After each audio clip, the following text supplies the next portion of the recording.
Hey YouTube, welcome back to the channel. Today I'm going to do a bit of a head-to-head with two shoes. One I've had for quite a while and one I've not long purchased. It's the Adidas Evo SL and it's also the Novablast 5. I'll quickly go through the stats and features. Look, everyone probably pretty much knows what they are, but I'll quickly run through it. Obviously with the Evos you've got 38 in the rear with a 32 in the front, which makes an 8mm drop. It's full Light Strike Pro midsole. The tongue is not gusseted, very thin. Got a little bit on top there. With my first pair, I have a white pair as well. The first couple of runs, it takes a while to get used to getting a bit of a decent lockdown with the tongue, but after probably 4 or 5 runs you get used to it, and it's short but it's okay. It's very thin. Heel counter pretty stable, pretty sturdy, bit of padding around there surprisingly for a speed shoe. Little bit unstructured on the upper. It's a mesh type material, reasonably breathable. It's not too bad. Bit of support there, I think, with the stripes, the Adidas stripes there, gives you a little bit of support. So that's probably, I've got a US 11.5 and it weighs around about that 270-75 grams, so reasonably light. Obviously in the outsole, you've got the Conti rubber on the front and a bit of Adidas rubber on the rear, with a bit of exposed foam as well there, just to help it sort of splay a bit, and works really well.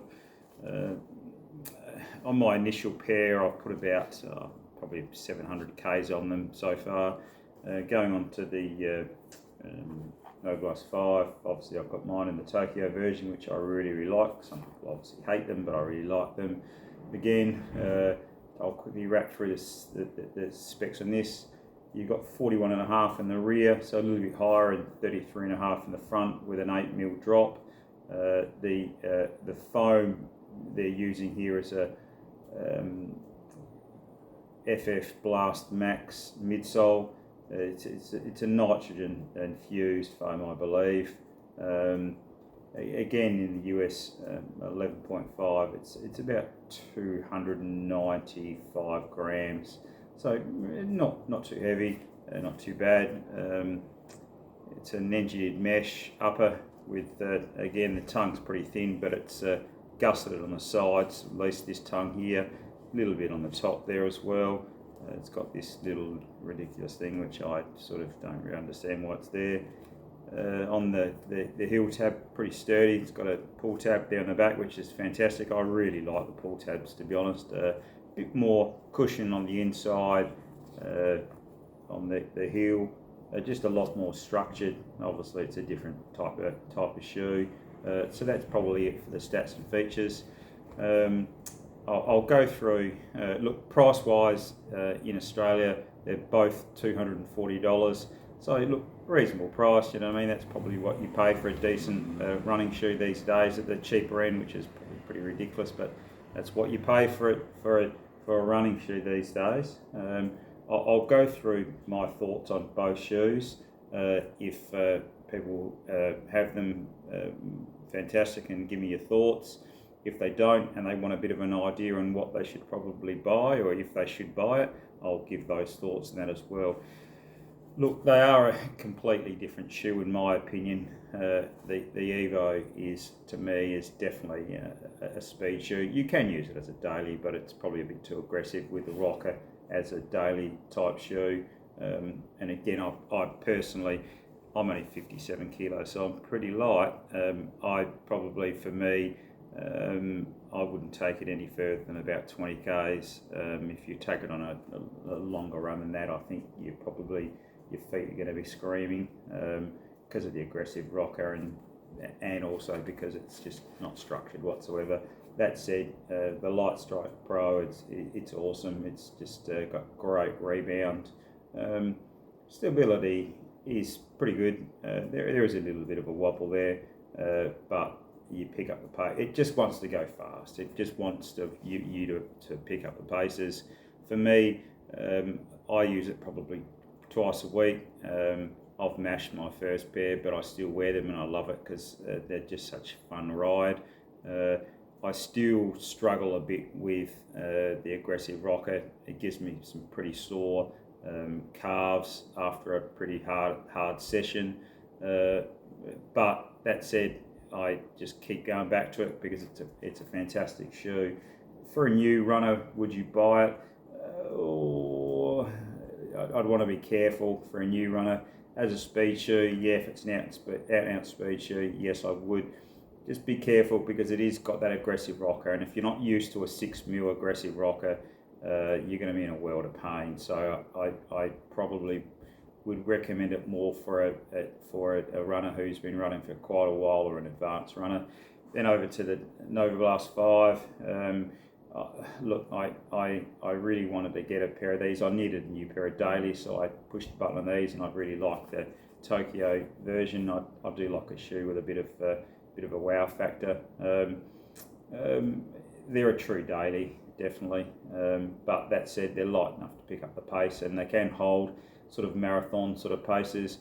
I wouldn't use them for a speed shoe. They're just, the midsole is just too soft. It's a bit cushiony for my liking, and I've tried to pick up the pace like using it as a speed shoe, and it's a bit too trampoline for me, and it's a bit sort of ugly underfoot. But you definitely can pick up the paces and consistently hold the paces. As a daily, it's just awesome. Really, really comfortable. If you're a heel striker or a midfoot striker, it's just perfect for that. I'm a heel striker, and it's just perfect. I think with the higher drop, it's just, yeah. Whereas with obviously the Adidas a bit lower, it's just so comfortable. It's not as good as the Superblast to me, but it's definitely in that same sort of category. You could use this for, maybe not 5K. You can if you don't want to go too fast, but anything up to a marathon distance, absolutely. Half marathon, marathon, long run shoe. I've used this on a longie, I think 36 or 37 Ks, and it was outstanding on a long run. You could even use it as a recovery shoe if you wanted to, because it's got so much stack and it's so cushioned and soft. I generally don't like soft midsoles. Took me a couple of goes to get used to it. It's comfortable and it is nice. It's a good daily shoe. I wouldn't recommend it if you don't like it too soft. I wouldn't recommend it. But if you like a little bit of cushion, and if you are a heel striker, it's probably a really, really good option. It's a good shoe. As I said, it's true to size. But both shoes are definitely true to size. There is a bit more room in the toe box here. It's a lot wider platform, the Novablast, than the Evo. The Evo runs a bit narrow, but it's still got plenty of room in the toe box there.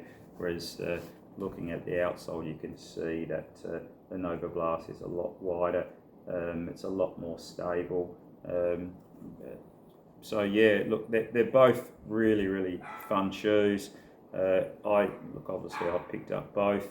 I think this one here for a beginner runner is just perfect. Up to experienced runner, you can't go wrong with a Novablast 5. I think you can't go wrong generally with Asics in general. I think Asics just have a fantastic range. They know what they're doing.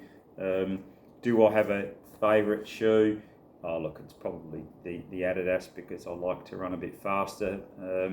But as a daily trainer at the moment, you probably can't go wrong, especially for newer runners. You can't go wrong with that. It is quite light. It's a good shoe. So yeah, look, give us your thoughts if you've got either shoe, or if you're thinking about purchasing a shoe. I'll give you a bit of feedback on myself as well from the comments. If you like my videos, please just press the like button and drop us a comment, because I love the comments and I definitely will get back to you all. And if you haven't subscribed, please subscribe. I'd love you to do that. So thanks for that, guys, and happy running.